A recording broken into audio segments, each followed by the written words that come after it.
Welp, another walk, another game, lads. I do these on my walks. It's a fun fact about me. That's why you hear somewhat like cars in the background. It's just the easiest place for me to actually do this, getting out of my house and shit. All right, anyway, game 4 of the Depip squad. Let's check it out. I need to show how stupid this is.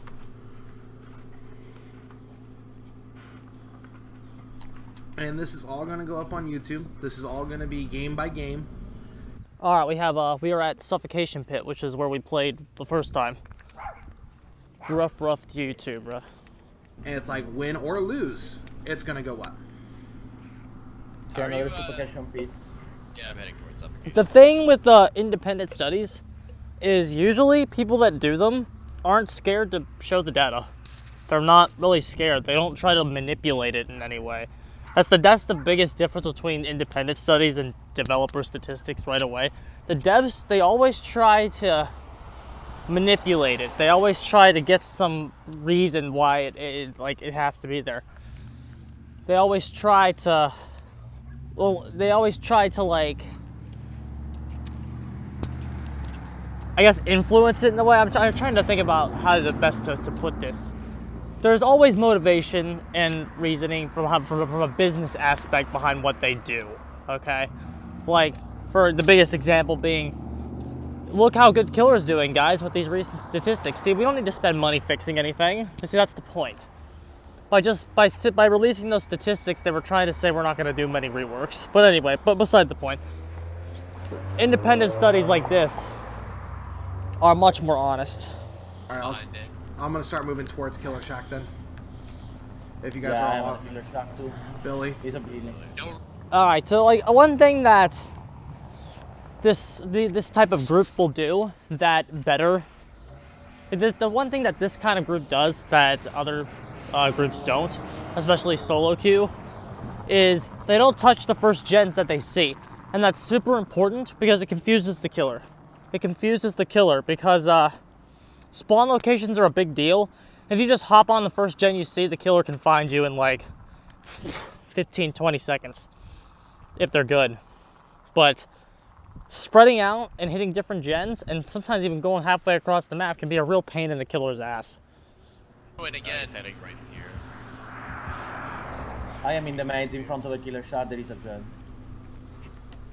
He's going to whoever was... Yeah. Yep, he's on top of me. He's trying Nope, to he's behind me. Almost a Killer Shack near Killer Shack. Basement is Killer Shack. Be warned.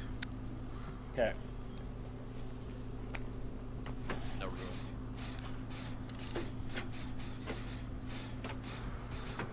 Once again, we have a game with no ruin.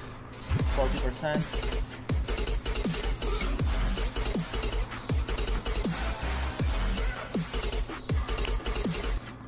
Already time seems to fly. Fiery, thank you for the 2. He's still on me. Okay. Asmond, what's up? Alright, let's... Alright, I'm almost 50% and I started late.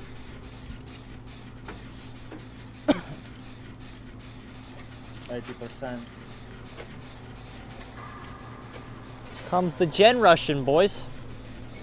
PNA, it is obvious. The problem is the devs don't see it.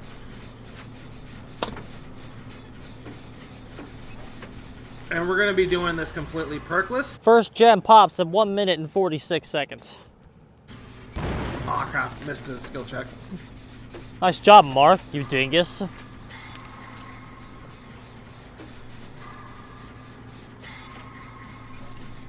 About 75.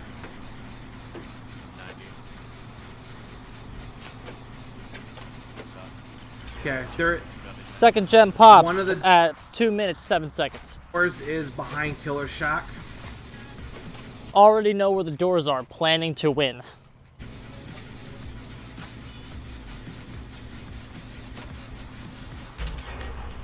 Third gen pops at 2 minutes, 18 seconds. By reading off where the doors are, you can tell that they're planning to win. They got so much leeway time that they're thinking about where the doors are.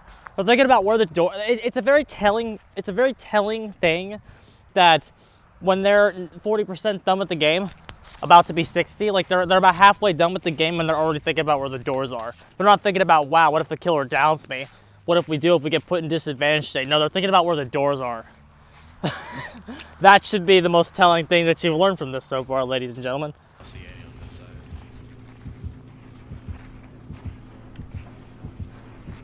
Oh, he's a PU3 Billy. Alright, I'm moving away from Killer Shack. Because we only have... Whose gen is 33? Yep. Still on me. Alright, I'm working on the Use the jet. pallets early, don't risk any hits at this point. Working on a gen in the middle. There was Killer gets his first down at 2 minutes and 48 seconds.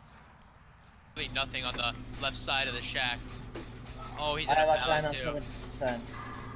Alright. Yes, going I to did, be- Slowpoke. Shit. Jesus, Marth. Marth's having a rough game, bruh.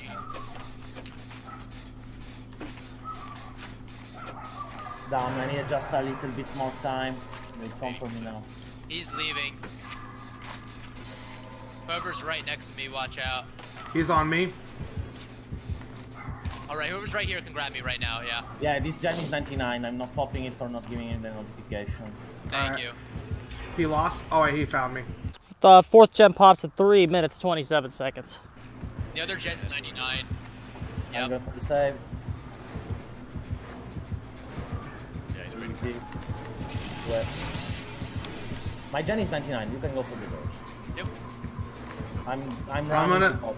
I'm gonna slow Immediately starting to split up. So what we talked about last time with the exit gate efficiency and how much the gate's pretty much a non-factor in these kinds of games. him down here. They were both on Yep. this side, I think. Can I have some heals?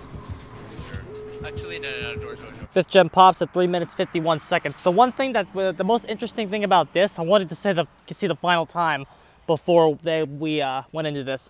But the biggest difference between this game so far and then the previous three is that this seems to be the first game that they got bad spawns. As you can see with the previous games, having a good spawn for survivors just fucking kills the game. Just kills it. When they had a bad spawn this game, it took them about half a minute to actually correct that. That's all it takes. It takes 30 seconds to correct a bad spawn. Once they corrected the bad spawn, they went right back to doing what they were doing for the first three games. Gen rushing the killer.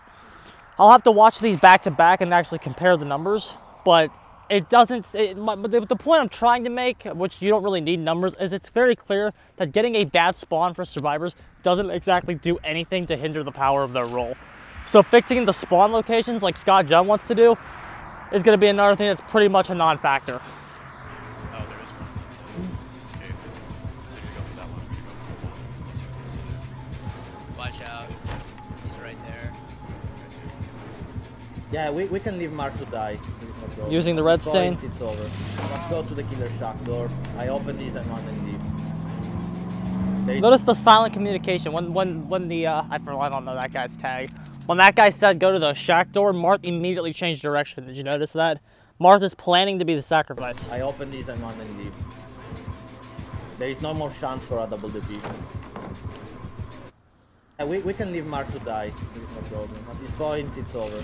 Let's go to the killer shack door. I open this. Did you and see run how and he leave. changed directions like immediately? He's trying to get him away from the door. Also, another thing that Marth is doing, watch There is this. no more chance for a double Depip. He's not looping, he's just throwing down the pallets, okay? A lot of people, again, I've mentioned this before, they criticize True Talent for throwing down pallets. When you're playing with an optimal group of survivors and you quickly rush those gens, even when the killer has just a bit of momentum, if the survivors are going, those pallets on the map, even if there is an overall healthy pallet pool, this isn't something that should actually be changed. When survivors are starting to win, ideally in a game that's balanced, this is okay. But just, it already adds to the problem right now. It's just that when survivors start winning, like the pallet pool of the map, every pallet becomes more wastable. I don't know what the correct word is there. You're allowed to go down and throw down pallets. You're allowed to waste them because all Marth's job is right now, it's not to conserve resources, it's to delay the down as long as he can. Until every one of his team is out. And then they just leave, Depip the killer, take their 3 points in an actual tournament. That's what this would be. So Marth's probably gonna die this game. And he understands that. Alright. I'm just gonna try to run him to get you guys time. Yep. It's See, over. Marth understands that that his role right now is to be the sacrifice. He's like, okay, it's very unlikely that we're going to get everybody out, and that's okay. We did our job. We're gonna take our win. Okay. Now they could body block for him, maybe, but like it's Hillbilly. Why would you risk it? Yeah.